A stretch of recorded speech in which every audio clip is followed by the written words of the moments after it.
predominantly supplying oxygen enrichment monitoring into hospitals. But tell us what role the company could have to play in this new application with vaccines and dry ice, and why Analox is essentially protecting those who are protecting us. Hey, Rob. Thanks for having me. It is a pleasure to be here and to speak on a topic that's close to my heart. I think we can all agree the last 12 months have certainly been a journey that begins with industrial dry ice operations making a key pivot from their traditional market channels, frozen food transportation, blasting pellets for cleaning, serving the world's restaurants, bars, stadiums, pivoting to a mission critical industry tapped by world leadership to fulfill a vital role in vaccine transportation and storage. If you've been in the industrial gas industry long enough, this isn't the first time we've pivoted the way we do things, and it won't be the last. Since 1996, Analox has worked shoulder to shoulder with professionals in the industrial gas industry, particularly in CO2, from capture to purification to distribution in liquid and solid dry ice form. We provide CO2 safety monitors to suppliers all the way down the chain to the end users, which include food processors, medical applications, also the breweries, the stadiums, the concert venues, and restaurants we're all missing right about now.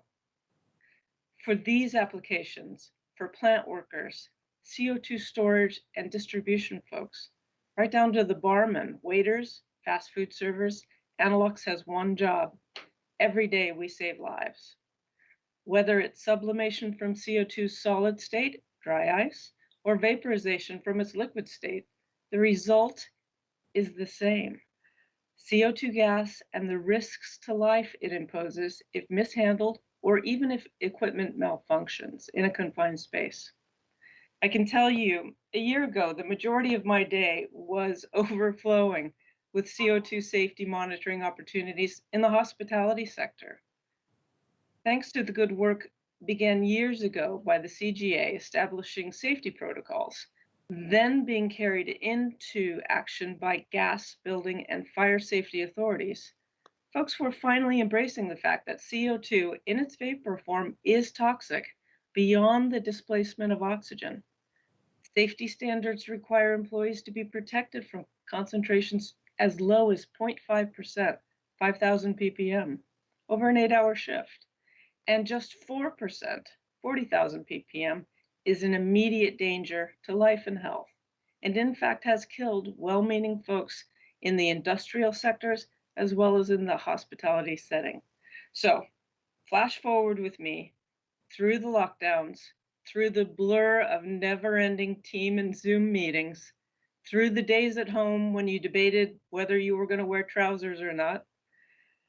We came to a point of a pivot in our collective industries, a COVID-19 vaccine, and a bit of promise for all of us. The nightly news has been covering the various extreme storage temperatures of the available vaccines and the logistical challenges of transport and storage. The new challenge was to take the abilities and capacity dry ice providers had already perfected for standard usage and blow it up into a worldwide logistical feat not seen in scale nor scope since World War II.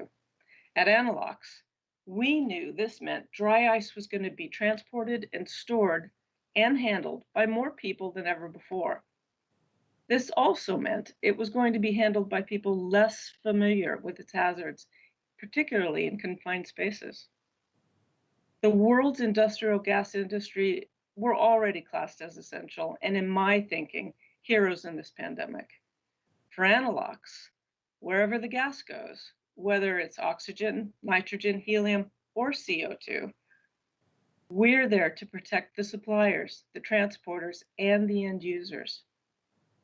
The nature and scale of a worldwide vaccine distribution and storage also meant Analox needed to quickly scale up production of both our little CO2 buddy, it's a tiny little CO2 monitor you can wear on your belt, to our AX60, which is a wall-mounted CO2 safety monitor that will be set in a room.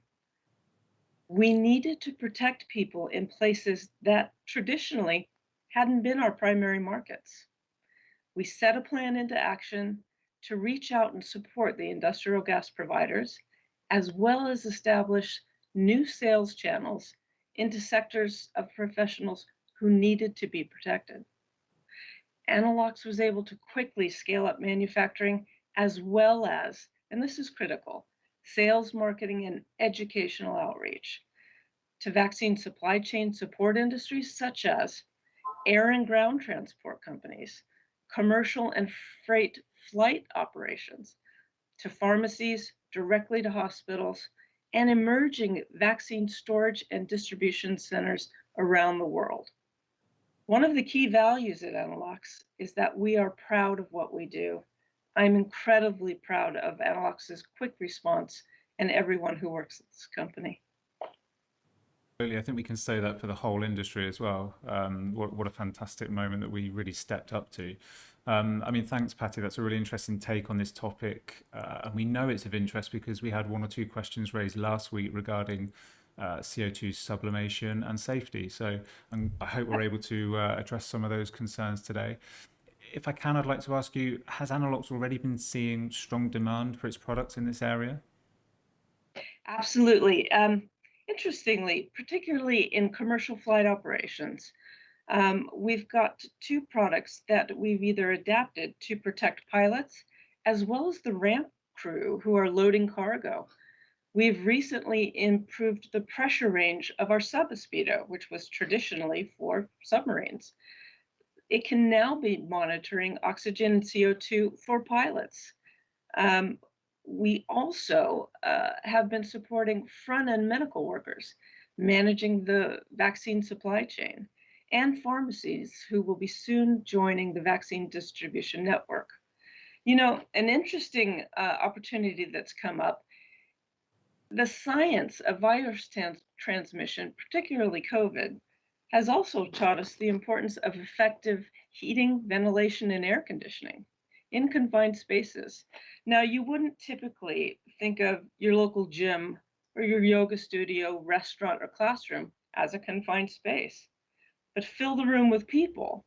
And science tells us that CO2 levels in excess of just 1,000 ppm just by people breathing can directly correlate to increased COVID transmission. So for us to support safe reopening of our schools, gyms, any indoor gathering place, we've developed and launched an affordable air quality guardian monitor that will give teachers, business owners, real-time information they need to stay open and to minimize COVID transmission when we can all again gather.